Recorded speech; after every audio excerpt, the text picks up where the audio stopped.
Darren, we had a lot of fun out there. It was fantastic to spend time with you, but most importantly, do you feel like you're going to take something away from here that's going to help your game? Well, I am so excited. I just want to jump on the course now and play a full 18 with what I've learned today.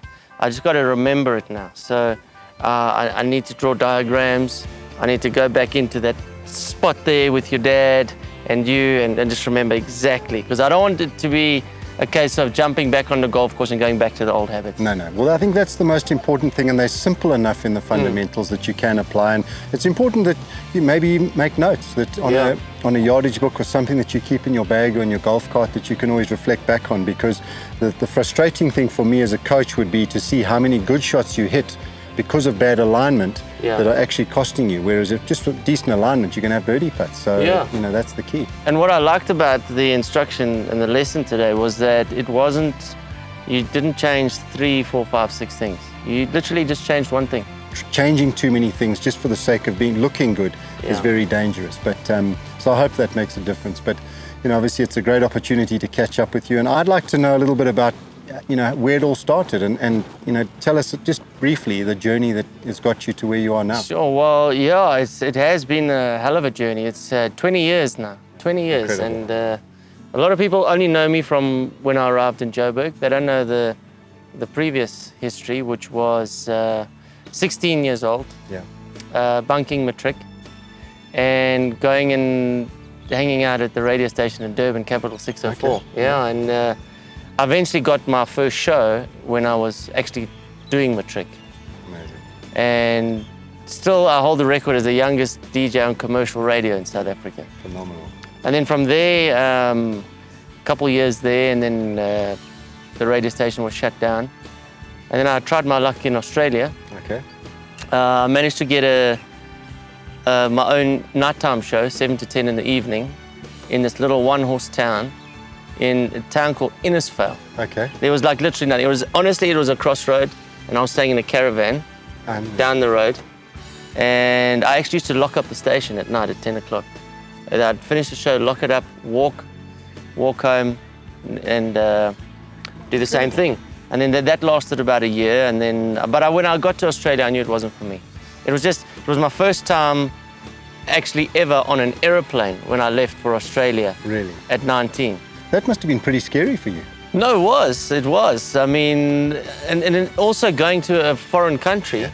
And that was the worst thing for me, because now for the first time I'd seen people that spoke with a different accent. Yeah. And when I landed there, I knew it just wasn't for me, and I was just going to get some experience. I came back to South Africa, carried on radio in South Africa, and I just wasn't happy. So I thought, well, let me try hit the UK.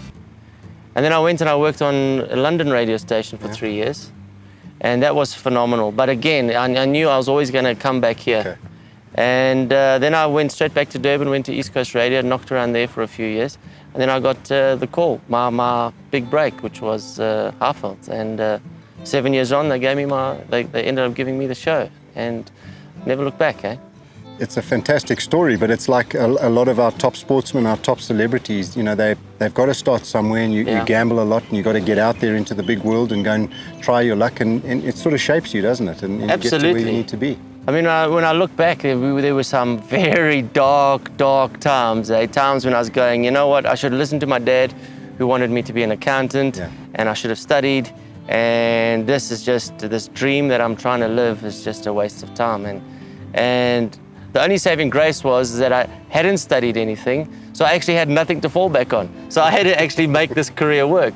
And that sort of tenacity and drive kept me going, kept me sending in those tapes and knocking on the doors and making the phone calls until the guy says, okay, come, jump on, you've got a show, And every single one of those bits and those dark spaces, I'm quite spiritual in that I believe I had to be in all those situations to prepare me for the ultimate goal, which is the Breakfast Express.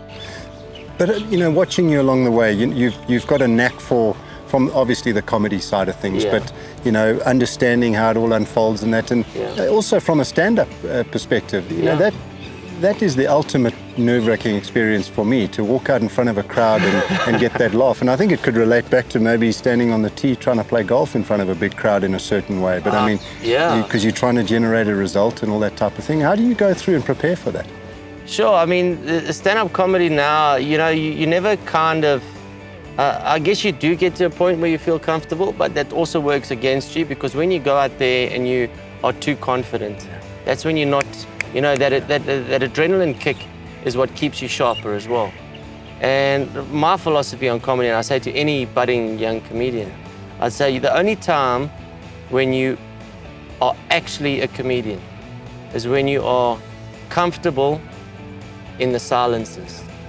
Those moments when you're on stage and nothing's happening, it could be a bit of comedic timing, it could be a joke that didn't quite get the response you wanted, and when it's dead silent, you're actually comfortable. And you always see the new guys, that's when they start to panic. Yeah. And then you put the audience, you make them a bit uncomfortable because they don't want to see you fail. No. They've paid to see you.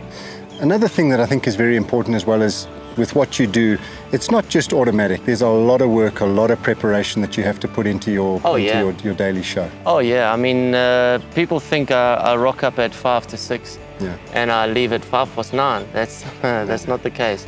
We all kind of gather around about 5, just after 5, but there's no preparation that happens then. It's just settling in, and all the hard work actually starts after the show, and that's setting up the next day.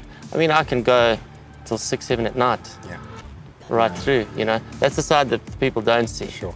But it's a lot of hard work, and you got to put in the work. And I mean, I believe that if you want to be successful in absolutely anything that you do, you need to sacrifice one thing, and that is sleep. Yeah.